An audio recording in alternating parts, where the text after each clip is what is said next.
পার্বতী দুইজন এতক্ষণই তারা মনের আনন্দে নৃত্য করতে করতে তব কৈলাসের দিকে করেছেন আগমন। তাই শুধু দর্শক মন্ডলী, এই হল পার্বতীর ভুল গায়ে যারা নৃত্যাভিনয় করছেন, এরা হলেন পরস্পর মহিলা সুচরিত অন্যতম নৃত্যশিল্পী ও তার বিহারী শহীদ ও বিউটি শহীদ।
আমরা তোমার মনের আনন্দে তোমার এই কৈলাস ত্যাগ করে যাই, তোমার পৃথিবীতে করিতে ভ্রমণ।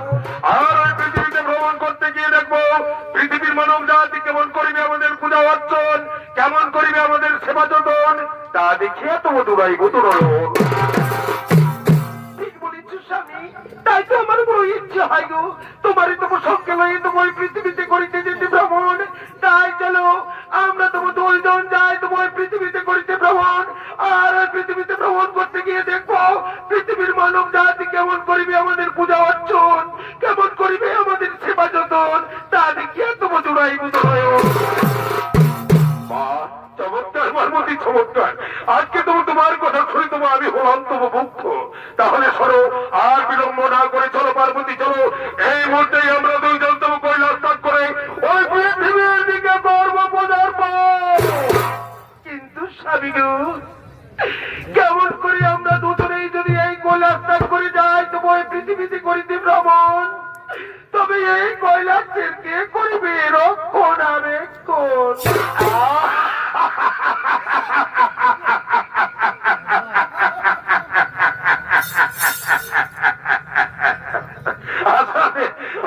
পার্বতী, আজকে তোমার কোথায় যাই সে আমি থাকতে পারলাম না গো।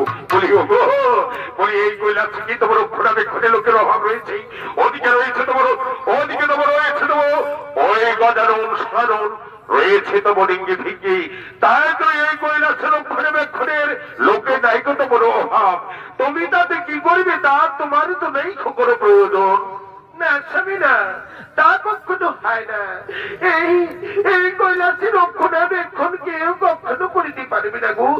তারা সকলেই তবু কোন বিপদের সম্মুখে ধরে সকলে কৈলাস ত্যাগ করে তবু করিবে পলায়ন। তাই তো বলি শোনো না স্বামী, তোমার যেতে হয় তবু তুমি করো তোমার পৃথিবীর দিকে পদার্পণ, আমি ততক্ষণই করিব তবু এই কৈলাসের রক্ষণাবেক্ষণ। তাই হোক, তাই হোক, তাই হোক পার্বতী, তাই হোক। তুমি থাকো, তুমি তোমার এই কৈলাস আঁকড়ে ধরে, আমি এই মুহূর্তেই দেবো এই কৈলাস ত্যাগ করে ওই পৃথিবীর দিকে করব পদার্পণ।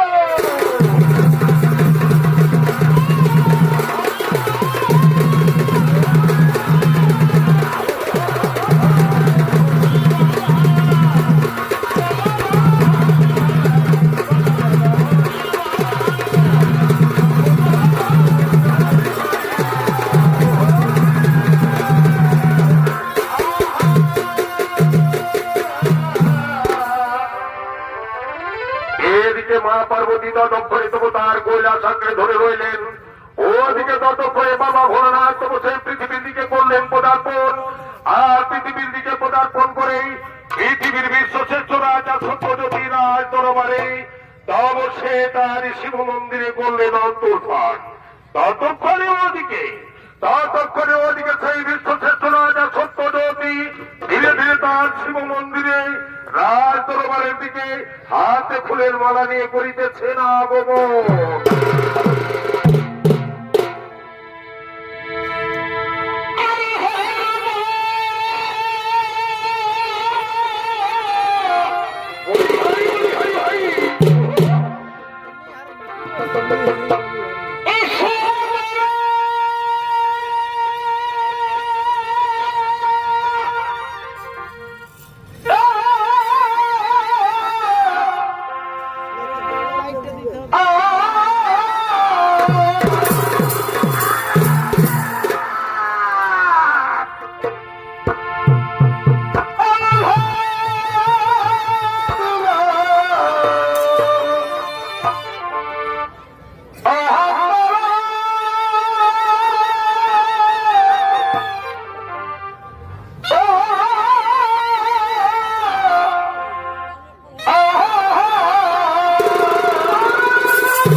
তাই শুনি দর্শক মন্ডলী, এই সত্যজ্যোতির ভূমিকায় যিনি নৃত্যাভিনয় করছেন তিনি হলেন পুরুলিয়া জেলার খ্যাতিনামা ঐতিহ্যবাহী সেই উদীয়মান মহিলা তরুণী ছৌ শিল্পী ও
মন্দিরে শিব পূজায় হলেন নবরত।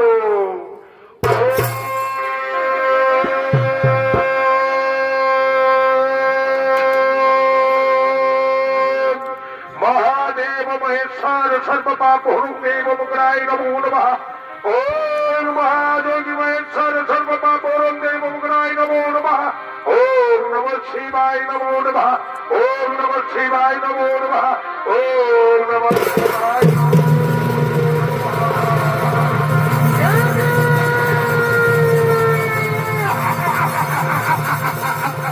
অনেক মূর্খ, এই কি করেছিস তুই? রাজ তুলসী ফুল কাটিয়েছিস ধোকমালা, সেই ফুলের ভিতরে ছিল কিছু কিছু করিয়েছি বলে দর্শন। তাই তো তোরে আমি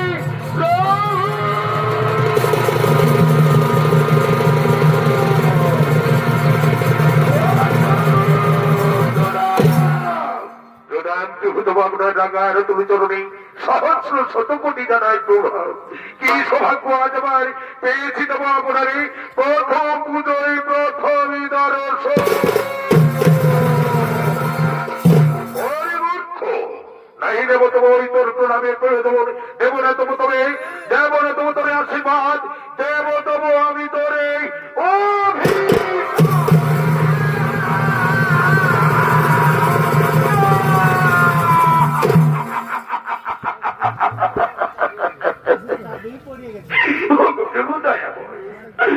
কি করলেন প্রভু? তবু প্রথম দর্শনী আমার আশীর্বাদ পাওয়ার মতন সেখানে তবু কেন করিলেন? তবু অভিশাপ ফিরিয়ে নিন প্রভু, ফিরিয়ে নিন তবু আপনার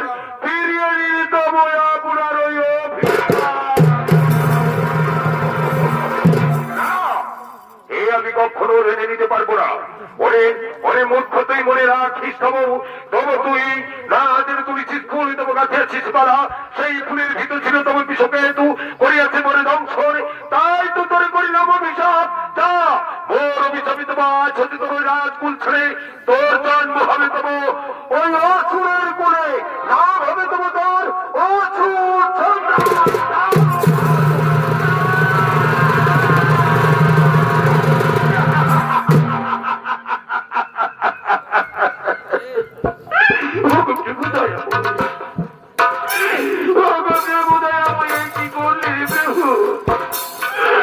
আমি ওই আপনার অভিশাপে যদি আমার সত্যি সত্যি অসুরের পরিধান হয়ে থাকে তাহলে আমি যে ডালা দর্শন আমি কিছুতেই সহ্য করতে পারবো না গো প্রভু। ওই ডালা দর্শন আমি কিছুতেই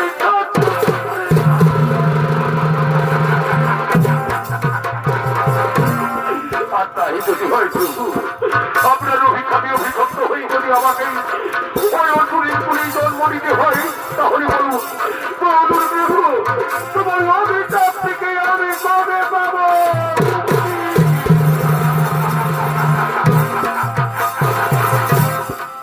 পাবি, তাহলে তুই সেই অভিশাপ থেকে মুক্তি পাবি। সেই ওর কথা অনুসারে তুই যদি পথ চলতে পারিস তাহলে একদিন না একদিন তুই দেবো মুক্তি পাবি। মনে রাখিস, এই অভিশপ্ত জীবনে তুই যেদিন থেকে দেবো অসুরের পরিধান মনে দারোগা স্বরূপেই ধীরে ধীরে বড় হয়ে তুই সাম্রাজ্য বিস্তার লাভের জন্য করবি আগমন। সেই দিন তুই যদি সত্য আর ধর্মের পথ অবলম্বন করে চলতে পারিস তাহলে তুই হবি একদিন না একদিন স্বর্গ মর্ত পাতাল ত্রিভুবনের দুই। আর যদি কখনো কোনদিন সেই বিচক্ষণ মনোভাব নিয়ে তুই তুই ধর্মস্থানের প্রতি ভাঙচুর, দেবতাদের প্রতি নির্যাতন, নারীর প্রতি অত্যাচার, তবে সেই দিন হইবে তোর স্ত্রী আত্মশক্তি মহামায়া মহাকালীর হস্তে মৃত্যু।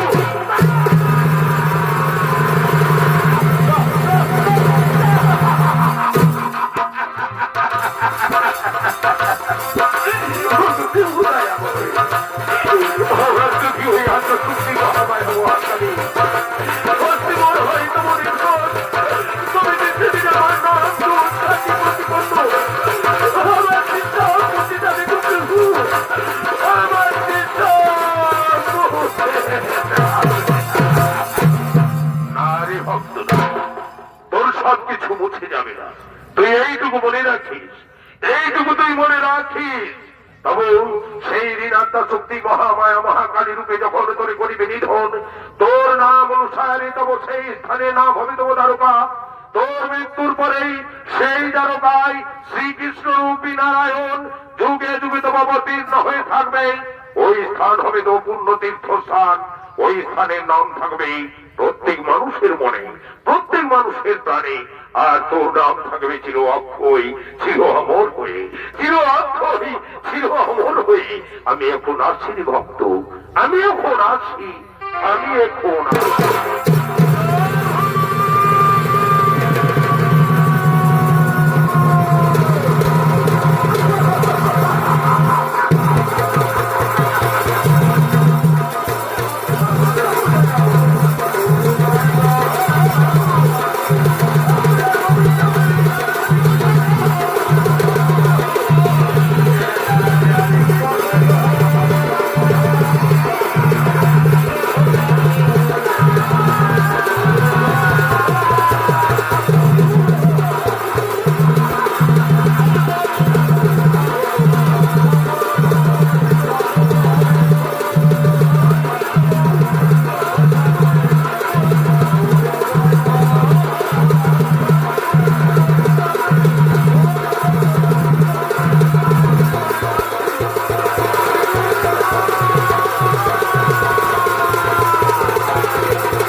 বিশ্বশ্রেষ্ঠ রাজা সত্যজ্যোতি তব সেই বাবা ভোলানাথের অভিশাপে অভিশপ্ত হয়ে ধীরে ধীরে সে তব শরীর কুলে জন্ম নেওয়ার জন্য করেছিল গমন। ওদিকে ততক্ষণে শরীর কুলে জন্ম নিয়ে সেই দ্বারকা স্বরূপে ধীরে ধীরে বড় হয়ে তার সাম্রাজ্য বিস্তার লাভ করার জন্য করিতেছে না গমন।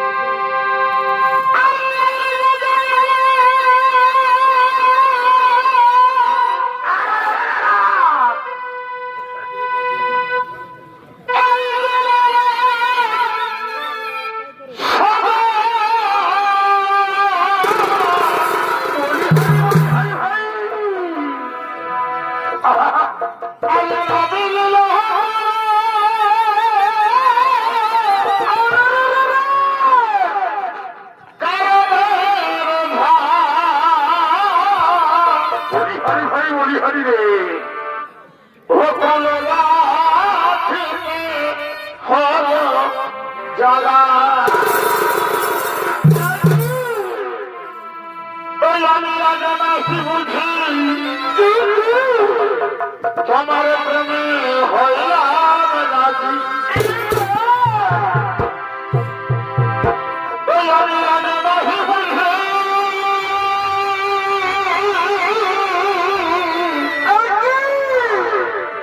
তোমার প্রেমে হইলাম রাজি। হলাই ফুলো মালা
ধীরে ধীরে তোমায় এতক্ষণে দেবতার সাম্রাজ্য বিস্তার লাভের জন্য করেছে আগমন। তাই শুধু দর্শক মন্ডলী এতক্ষণে দ্বারকাসুরের ভূমিকায় যিনি নিত্যাবিনয় করছেন ইনি হলেন পলাশপুর মহিলা সমিতির অন্যতম নৃত্যশিল্পী ও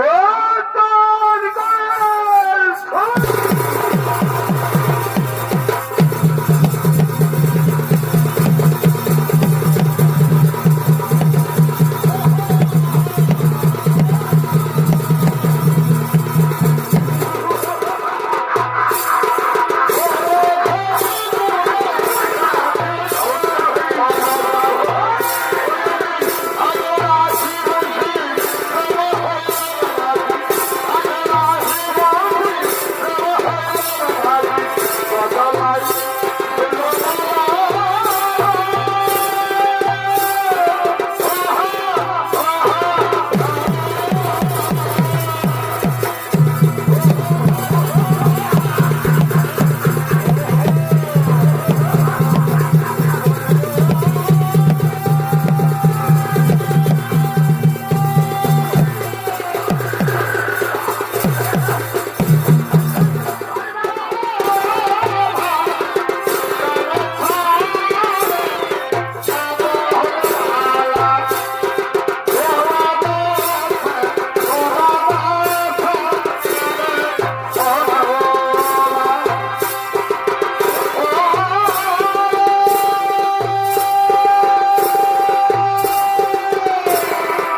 আমিও শরীর খুলে জন্ম নিয়ে তবু এই সত্য আর ধর্মের পথ অবলম্বন করে পথ করি আমার কোন উন্নতি হয়নি। তাই আজ থেকে সত্য আর ধর্ম নয়, আজ যদি তোমার সত্য ধর্মের পথ অবলম্বন করে আমি যাবো তোমার স্বর্গপুরে, এক এক করে তোমাদের শক্তির তম গর্ব পরাজয় তাদের ধর্মস্থানগুলোকে ভেঙে তছনছ করে দিয়ে আমি তো হবো তাদের নারী নিয়ে গর্ব খেলা, আর আমি হবো স্বর্গের ঈশ্বর।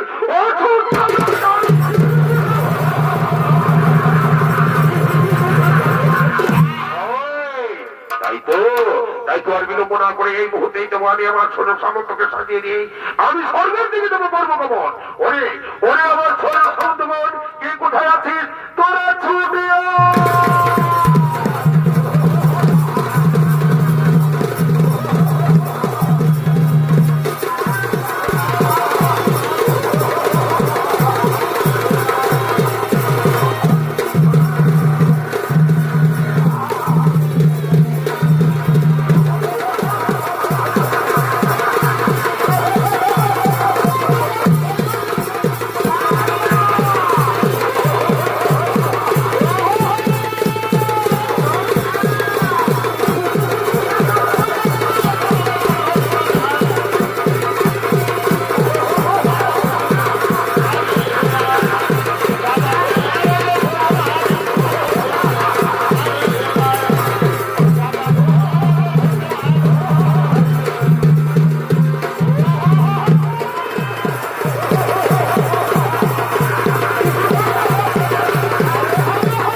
ধর্মকে ত্যাগ করে দেবো। এই মুহূর্তে আমরা করবো দেবো স্বর্গের দিকে পদার্পণ, আর ওই স্বর্গের দিকে পদার্পণ করে এক এক করে তোমাদের শক্তির তবু গর্ব করা যায়, তাদের ধর্মস্থানগুলোকে ভেঙে তছনছ করে দিয়ে তাদের নারী নিয়ে গর্ব খেলা, আর আমি হবো স্বর্গের ঈশ্বর ও সুর সম্রাট তারও ভাগ।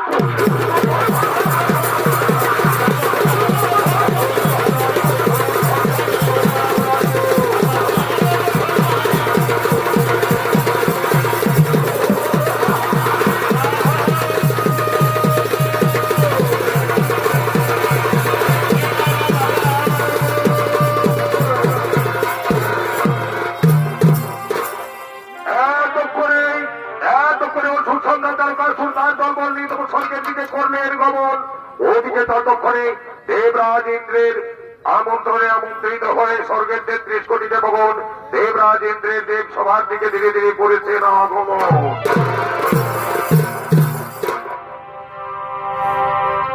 আমি থাকলে বন্ধু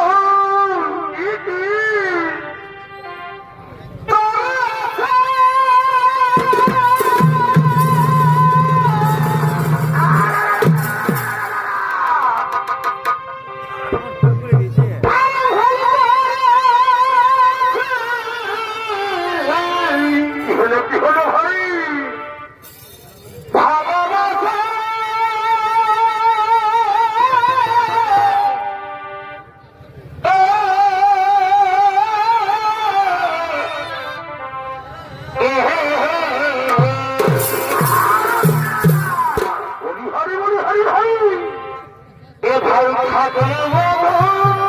বটে বটে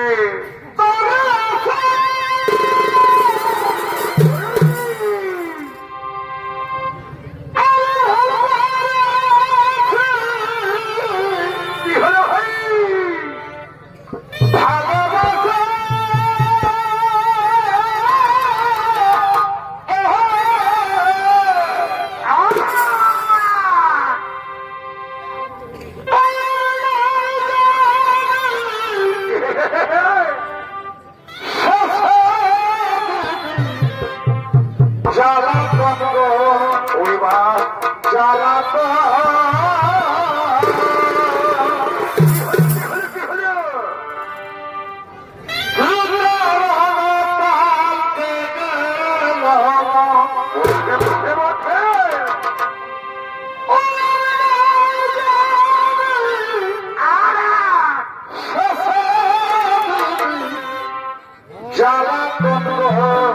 ভাই যারা তো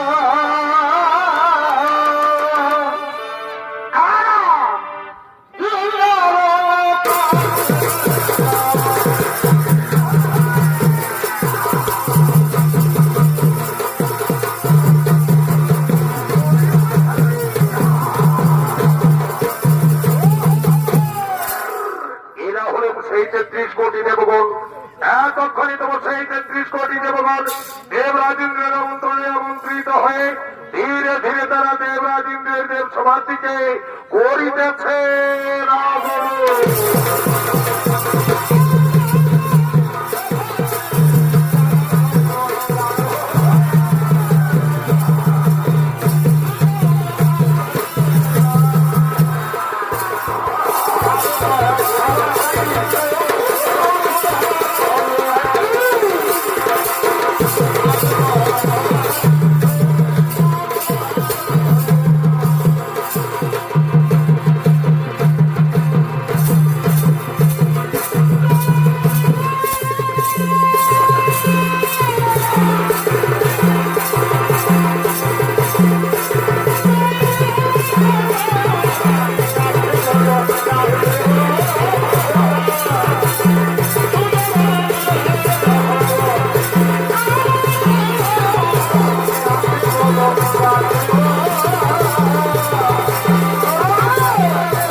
সিংহাসন করলেন গ্রহণ। ওদিকে ততক্ষণে দেবরাজ ইন্দ্র দেবতাদের মনে আনন্দ দেওয়ার জন্য ওই দেব সেই স্বর্গের অক্ষরিগণের নৃত্য করার জন্য ধীরে ধীরে তারি দেব সবার দিকে গড়াইতেছেন আগমন।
জেনেছি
ভাই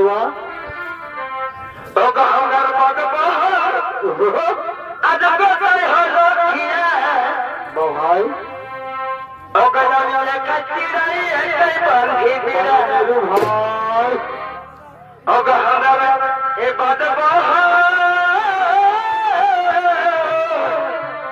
বাধ্যতা নিরূপণ ভাই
স্বর্গপুরের এক এক করে তব সমস্ত সমস্তদের সুন্দরী তব গর্ব করা যায় আর তোদের ধর্মস্থানগুলোকে ভেঙে ধ্বংস করে দিয়ে তোদের নারী নিয়ে করবো খেলা আর আমি হবো স্বর্গের ঈশ্বর ও সুদ সম্রাট দারো পাঁচ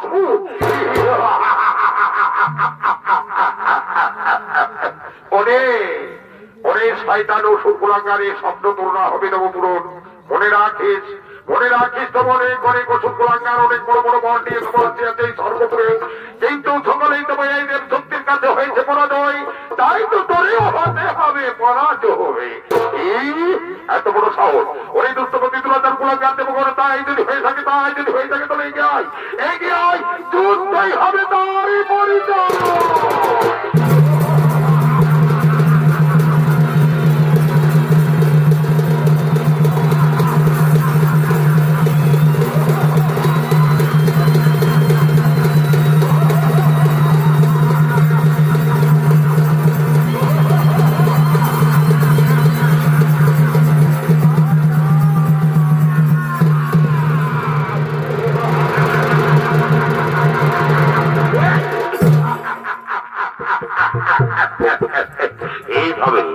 এইভাবে এই সর্বপুরীর এক এক করে সমস্ত দেব শক্তির আমি করবো পরাজয়, আর সকলকে পরাজয় করে তবু আমি হব ওই সর্বস্থানগুলোকে ভেঙে তদন্ত করে দিয়ে তাদের নারী সেবা করবো আমি, আর আমি হব স্বর্গের ঈশ্বর ও সূর্য সম্রাট তারকা।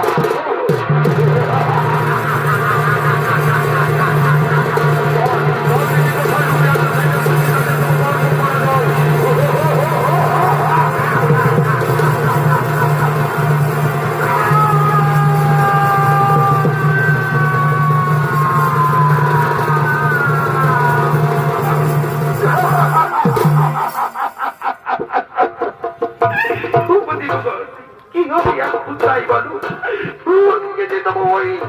ওই অন্তর প্রাঙ্গা তুমি আছে করে তুমি দিন সুপ্তি করতেছি দেখতে যাও, আর ওই তাদের যদি করেনি তাহলে তোমার এই স্বর্গপুর হয়ে গেছে বলে শূন্য, তাই বলো তারে কেমন সম করা যায় না এমন। ও নিয়ে কোনো চিন্তা করো না নারী, না হিততম চিন্তারই কারণ আমাদের এই স্বর্গপুরিত রয়েছে তব ওই সম্পূর্ণ সেই শক্তিশালী দেব শক্তি, সেই নারী শক্তি আত্মা শক্তি মহামায়া, নিশ্চয়ই সে নারী নিশ্চয় করিবে নিধন। তাই এসো এই নির্যাতিত দেবগণ ও সমস্ত নারীগণ মিলে আমরা তবু ওই আত্মা শক্তি মহামায়া দেবী দুর্গারী করিব তবু আরম্ভ।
শক্তি মহামায়া ওদিকে তো ওই বাবা ভোলানাথের অভিশাপে অভিশপ্ত হয়ে তব সুসম্রাট দ্বারকাসুর সত্য ধর্মের পথ ত্যাগ করে ও সত্য ধর্মের পথ অবলম্বন করে আসিয়াছে তব স্বর্গপুরে, আর বলিতেছে নাকি এক এক করে দেব শক্তির করবে পরাজয়, আমাদের ধর্মস্থানগুলোকে ভেঙে নাকি করবে তৎরোধ, আর মোদের নারী নিয়ে তব সে করবে নাকি খেলা, আর সে হবে নাকি স্বর্গের ঈশ্বর ও সুসম্রাট দ্বারকাসুর।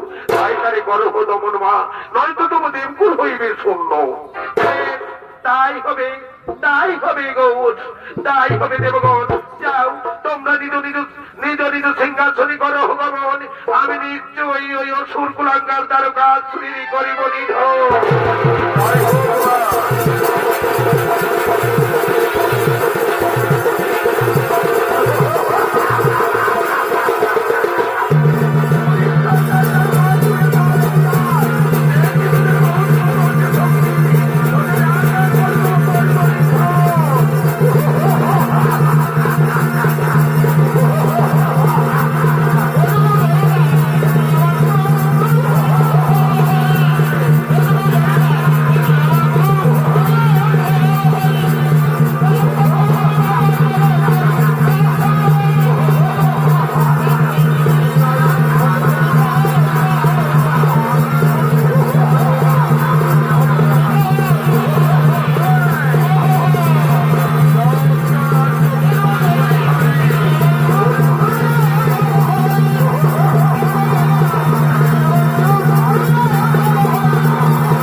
তোমরা পুলিশ কোনো মহিলা আছো কিন্তু পিছু হেঁটে যাব না।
এতদিন আমার মনে পড়েছে মা কত বই সেই বাবা ভোলানাথের অভিশাপের কথা। তুই তো আজ ওই আমি বিচক্ষণ মনোভাবে পঞ্চলায় অধর্ম অধর্মার সত্যকে অবলম্বন করে পঞ্চমের জীবনে নারী নির্যাতন করেছি বলে আজ তোমার মম হস্তে হলো মর মৃত্যু, তোর হস্তে মৃত্যু হয় তোমার। আজ আমি পেলাম তোমার মুক্তি, কিন্তু মাগো বাবা ভোলানাথ বলেছিল যে মৃত্যুর পরে নাকি ওর নাম অনুসারে স্থানের নাম হবে দ্বারকা। আর এই দ্বারকায় নাকি প্রভু ওই কৃষ্ণরূপী নারায়ণ যুগে যুগে অবতীর্ণ হয়ে থাকবে। তাই মৃত্যু বলে বড় সাধ্য মা আমি তাই দর্শন করে যেতে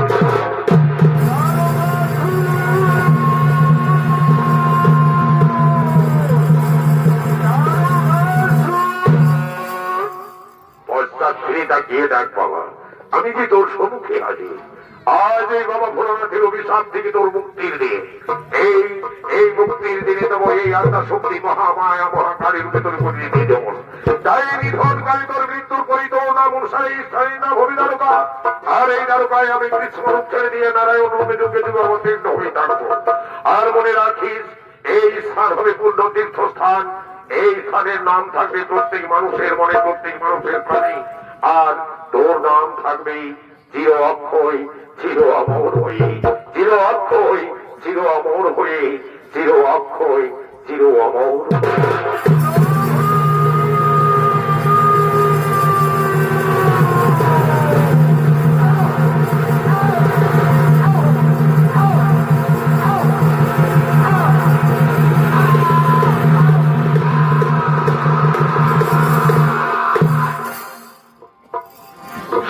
দর্শন করলি এতক্ষণে সুসন্ধান দ্বারকা আসুরের মৃত্যু হলো, তাই তারই নাম অনুসারে স্থানের নাম হলো দ্বারকা। সেই দ্বারকায় কৃষ্ণরূপী নারায়ণ যুগে যুগে অবতীর্ণ হয়ে থাকলেন এবং সেই দ্বারকাবাসী তারা কিন্তু সেই কৃষ্ণরূপী নারায়ণকে পেয়ে মহানন্দে হরিনাম গুণগান করতে করতে দ্বারকা ভবনের দিকে করেছেন আগমন।